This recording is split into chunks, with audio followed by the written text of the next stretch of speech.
एक भिखारी मस्जिदों के बाहर बैठकर भीख मांगता था। इसको भीख मांगते हुए 10 से 15 साल हो चुके थे।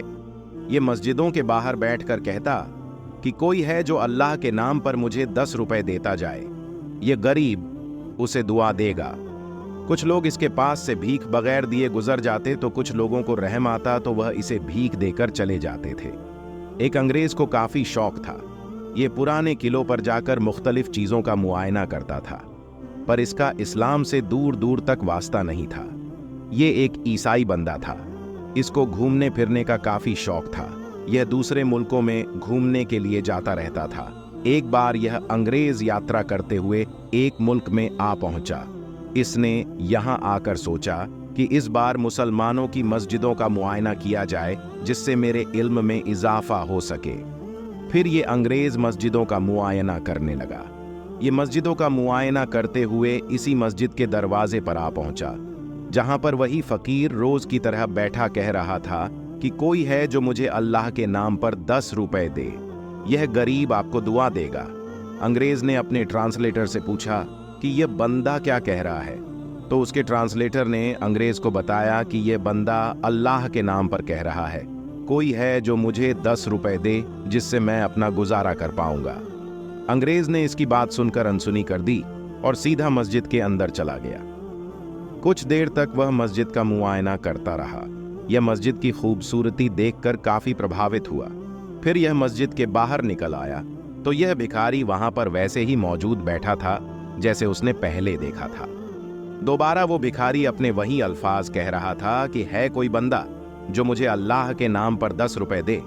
उसी वक्त अंग्रेज ने अपनी जेब से $100 निकाले और निकालकर ट्रांसलेटर से कहा कि इस भिखारी को कहो कि रब तुम्हें क्या देगा, ये लो तुम मेरी तरफ से और ऐश करो।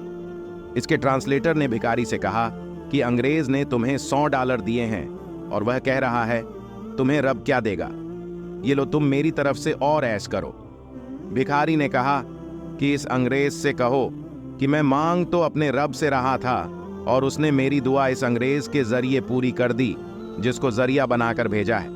बेशक रिस्क का वादा तो मेरे रब ने किया है और उसने मुझे अता कर दिया। अब अंग्रेज भिखारी और अपने ट्रांसलेटर की बातें सुन रहा था, पर इसको कोई यह मालूम नहीं था कि इन बातों का मतलब क्या है। अंग्रेज ने अपने ट्रांसलेटर से कहा कि इस भिखारी ने क्या जवाब दिया।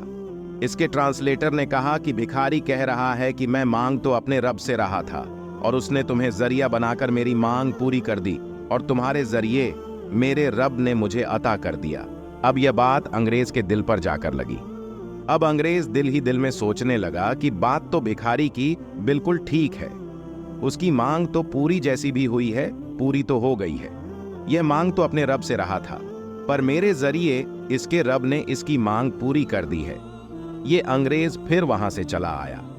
कुछ दिन तक मस्जिदों का मुआयना करने के बाद अंग्रेज ने सोचा कि क्यों न अब रेगिस्तान चक्कर लगाकर उसको घुमा जाए। अंग्रेजों के अंदर जुस्तजू वैसे भी काफी पाई जाती है। अंग्रेज ने अपने ट्रांसलेटर से कहा कि मुझे रेगिस्तान का चक्कर लगाना है और हम वहां पर कुछ दिन रुककर मुआयना करेंगे। इस ट्रांसलेटर ने कहा ठीक है, हम सुबह होते ही सफर पर रवाना हो जाएंगे। जैसे ही सुबह हुई, अंग्रेज ने अपने दिल की मुराद को पूरा करने के लिए रेगिस्तान का रुख कर लिया।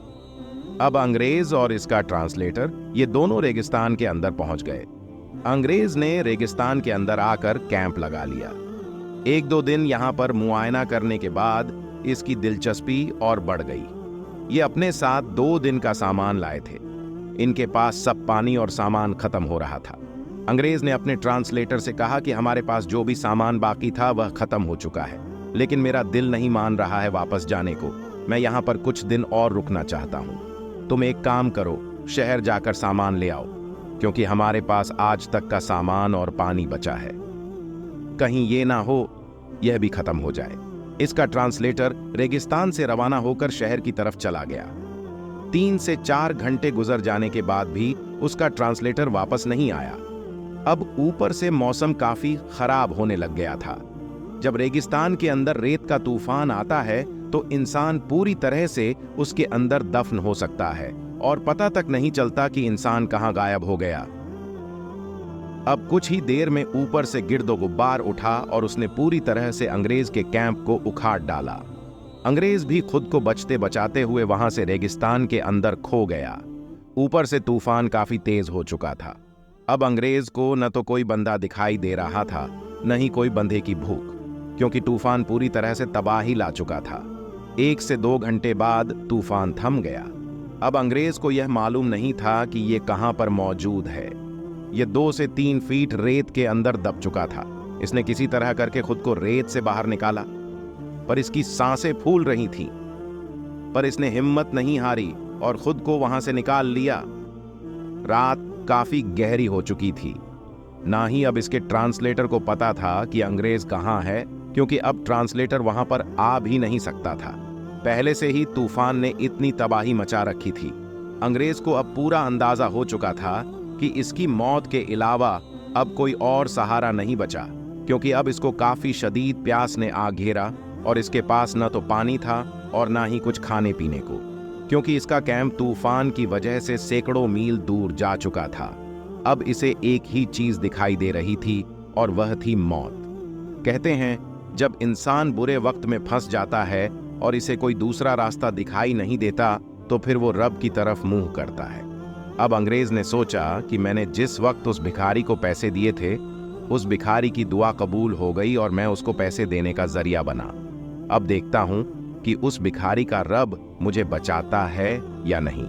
अंग्रेज उसी वक्त पुकारने लगा कि ए उस भिखारी के रब, तूने तो उस भिखारी की सुन ली थी, अब मेरी भी दुआ सुन ले। मुझे हर तरफ से मौत नजर आ रही है और मुझे पता है कि मैं नहीं बच पाऊंगा। अब मेरा आखिरी सहारा तू है, मुझे इस दलदल से निकाल। अगर वह भिखारी सच्चा था तो मुझे यहां से तू जिंदा निकालेगा। ये फूट फूट कर रोने लगा और इसे अब कोई दूसरा सहारा दिखाई नहीं दे रहा था। रोते रोते इसकी आंख लग गई। जैसे ही इसने आंख खोली तो सुबह हो चुकी थी और इसके सर पर उसका ट्रांसलेटर खड़ा इसको जगाने की कोशिश कर रहा था और इसके मुंह में पानी डाल रहा था। जैसे ही इसके मुंह के अंदर पानी गया तो यह उठकर बैठ गया और कहने लगा कि वाकई भिखारी का रब सच्चा था और मैंने उसी रब से मदद मांगी, जबकि मेरे सर पर मौत आ पहुंची और उसने मुझे बचा लिया। जबकि इतने गहरे तूफान ने पूरी तरह से तबाही मचाई, मुझे हर तरफ से मौत ही मौत नजर आ रही थी और उसने मुझे ऐसी नींद में डाल दिया कि मेरी सारी तकलीफ दूर हो गई। फिर जब मेरी आंख खुली तो मेरा साथी मेरे सर पर खड़ा था।